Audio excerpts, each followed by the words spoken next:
The moment you hear this, you'll understand why Arctic families guarded this truth. For centuries, there's a reason Viking longhouses survived storms that could flatten modern cabins. There's a reason Arctic families slept soundly through winds that could peel the bark off trees. And there's a reason this knowledge almost vanished when synthetic insulation took over the world. What you're about to learn isn't fantasy or the stuff of legend. It's the very real method that Vikings, Norse settlers and Greenlandic families relied on to stay alive, where winter wasn't a season, but a way of life. And the wildest part, the secret wasn't in the wood, or even just the pitch of the roof. It was hidden in the silent, forgotten layers beneath the boards. Layers that made their homes warmer, quieter, stronger, and more durable than many structures being built today. So let's break open the Viking roof hack Arctic families hid for centuries. Why it mattered, how it worked, and why it's still useful if you're ever building a cabin, an off-grid shelter, or just want to know how to outsmart a blizzard. Viking builders were masters of working with nature, not against it. Their steep wooden roofs were tough, but the real trick came from the Arctic's most overlooked gift moss, lichen, shredded birch bark. Most of us walk past these every day. But the Vikings saw what was possible. When dried, packed, and layered under roofing boards, these humble materials created a natural insulation system that modern engineering still struggles to beat.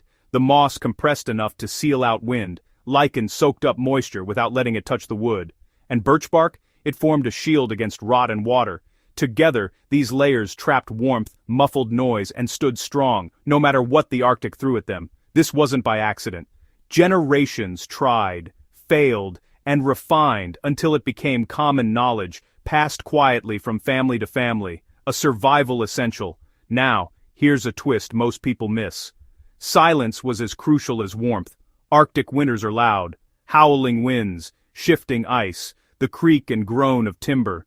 If your roof rattled or cracked, it wasn't just annoying, it was a warning sign. So those compressed organic layers didn't just insulate, they absorbed vibration, dampened shock, and told families inside, "You're safe tonight."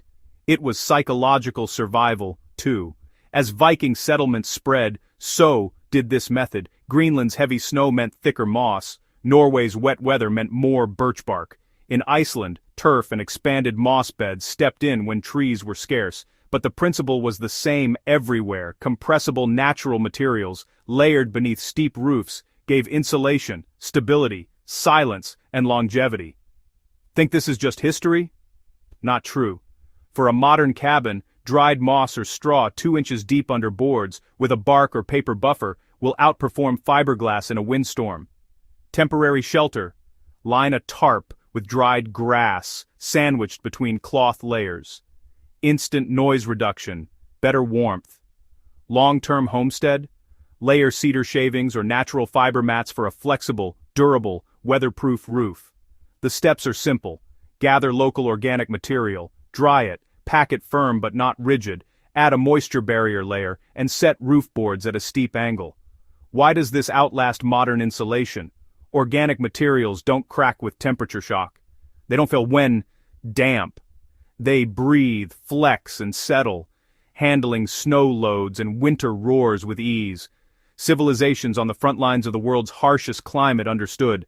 Survival is about listening to nature, not fighting it. If this Viking roof method gave you a new respect for northern ingenuity, subscribe to Warfare Frontlines and share this video with a fellow history buff. More lost knowledge is coming, don't miss it.